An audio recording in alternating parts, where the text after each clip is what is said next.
Show cause notice అదే suspension order. ఇది Congress party మాకు ఇచ్చినటువంటి సస్పెన్షన్ ఆర్డర్. ఇది ఎక్కడ మిస్ కాకూడదని ఫ్రేమ్ కట్టించడం మళ్ళా నలగకూడదనే ఉద్దేశంతో. అదేదో సినిమాలో ఉంటది కదా, తగిలిన రాళ్లను పునాది చేసి ఎదగాలని, తరిమిన వాళ్ళనే హితులుగా మలిచి ముందుకెళ్లాలని అన్నట్టే చేసిండు తీన్మార్ మల్లన్న. కాంగ్రెస్ పార్టీ ఇచ్చిన సస్పెన్షన్ అవమానం కాదు, పెద్ద బహుమానం అన్నట్టు ఫ్రేమ్ కట్టించుకున్నాడు. మల్లన్నను కాంగ్రెస్ పార్టీ సస్పెండ్ చేసినాక ఇప్పుడు ప్రెస్ మీట్ పెట్టి చాలా ముచ్చట్లు చెప్పిండు. మీ దగ్గర ఉండేటువంటి వ్యక్తులు సహజంగానే బానిసలుగా ఉండాలని మీ ఉద్దేశం కావచ్చు, అది సహజంగానే మీరు కోరుకుంటారు. కానీ తీన్మార్ మల్లన్న విషయంలో కోరుకోవడమే మీరు చేసిన పొరపాటు. గౌరవ ముఖ్యమంత్రి రేవంత్ రెడ్డి గారు నన్ను కాంగ్రెస్ పార్టీ నుంచి బయటికి పంపించడం ద్వారా ఏదో జరిగిపోతుంది, ఇక బీసీ ఉద్యమం ఆగిపోతుంది, బీసీలు ఇంకెవరు మాట్లాడరు అనేటువంటి భ్రమలు మీకేమన్నా ఉంటే తొలగించుకోరు. వెనకటి బీసీలం కాదు, మేమంతా ఆధునీకరించబడి ఆలోచన మెరుగుపరుచుకొని వచ్చిన మలిదశ బీసీ ఉద్యమకారులు మేమంతా ఇప్పుడు పుట్టుకొచ్చిన వాళ్ళం. ఇన్నరా, ఇంతకు 10 రెట్లు బీసీల కోసం కొట్లాడతాం గాని వెనకాడికి చేసే ప్రసక్తే లేదట. కులగణన తగలబెట్టినందుకు సస్పెండ్ చేసిండ్రు కదా, అగో దాని మీద ఏమన్నాడో ఇనుండ్రి. నిజంగా తగలబెట్టడమే తప్పైతే, బీసీల మంచిని కోరి బీసీలకు న్యాయం జరగాలని కోరి తగలబెట్టడం తప్పైతే ఆ తప్పును ఇంకా 1000 సార్లు చేస్తా.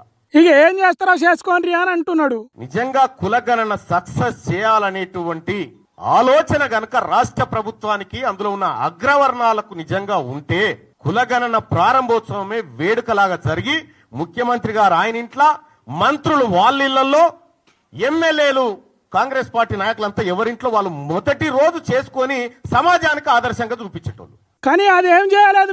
మీరు అయిష్టంగా ఉండి సర్వేను సర్వనాశనం చేసిర్రు అన్నట్టు మాట్లాడిండు. అంతేకాదు, దీనికంటే కేసీఆర్ చేసిన సర్వే కరెక్ట్ అన్నట్టు మాట్లాడిండు. గతంలో 2014లో కేసీఆర్ గారు సర్వే చేసినప్పుడు దుబాయ్, బొంబాయి ఎక్కడున్నాడు గురుకొచ్చిండు. అంత పకడ్బందీ ప్రచారం చేసిరు. కానీ ఇవాళ తూతూ మంత్రంగా ఏదో తల్లి అడవంగా పిల్ల ఏడ్చినట్టు చేసిండ్రు అన్నట్టు మాట్లాడిండు. మీరు చేసినటువంటి సర్వే ఆదర్శవంతమైన సర్వే కాదు. అది అగ్రవర్ణాలను ఎక్కువ చూపించి అనగారిన వర్గాలను తొక్కి పెట్టడానికి మీరు ఉపయోగించుకున్నటువంటి సర్వే. ముందుగానే ఏం చెప్పినో ఇప్పుడు కూడా అదే చెప్తున్నా. బీసీలకు అన్యాయం చేస్తానికే ఈ సర్వే చేసిండ్రు అన్నట్టు మళ్ళా చెప్తున్నాడు మల్లన్న. తర్వాత అట్లా కాలబెట్టడం తప్పు అని చెప్పి షోకాజ్ నోటీస్ సస్పెన్షన్ చేసినావు. ఒకవేళ నాదే తప్పైతే నువ్వు మళ్ళీ సర్వే ఎందుకు చేసినావు? మరి 3,54,000 ఇండ్లను మనం ఇంకా సర్వేలో పాల్గొనలేదని చెప్పినాం. 16 లక్షల మంది అని చెప్పినాం. ఈ 16 లక్షల మంది అన్న సంగతి మీకు ఎట్లా తెలిసింది? అది కూడా పాయింటే. 2011 సెన్సెస్ ను యూపీఏ గవర్నమెంట్ చేసినప్పుడు తెలంగాణ జనాభా 3,53,00,000, 83 లక్షల ఇండ్లున్నాయని చెప్పినాం. ఇలా ముఖ్యమంత్రి గారు చెప్పినటువంటి లెక్క 1,15,00,000 ఇండ్లున్నాయని చెప్పారు.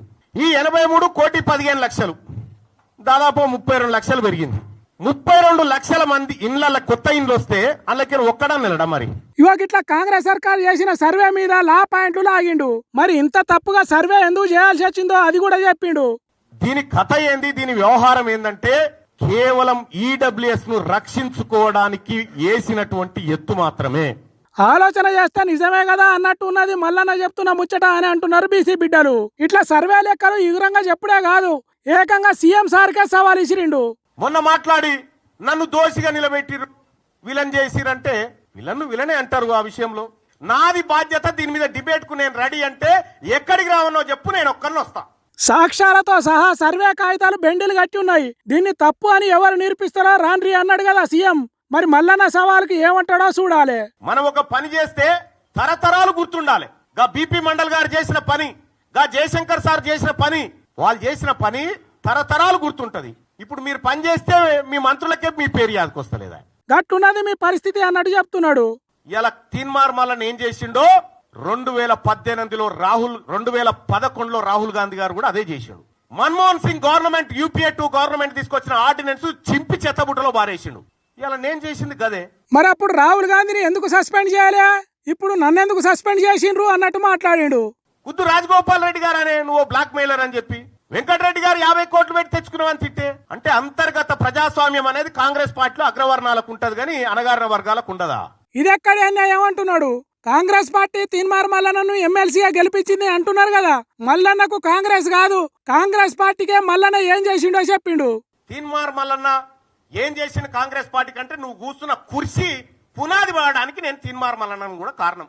అంటే నా దయతోనే నువ్వు సీఎం అయినావు అన్నట్టు చెప్పకనే చెప్తున్నాడు. మరి మీకు జీర్ణించుకోలేక 2028లో బీసీ ముఖ్యమంత్రి అంటే మీకేమైనా ఇబ్బంది అవుతా ఉందా? మీకు ఇబ్బంది అయితే మేమేం చేయలేం. ఖచ్చితంగా బీసీ ముఖ్యమంత్రినే చేస్తాం, అందుకోసం కొట్లాడతాం, బీసీలను ఏకం చేస్తాం అన్నట్టు ఓ ఇట్లా చాలా ముచ్చట చెప్పిండు మల్లన్న.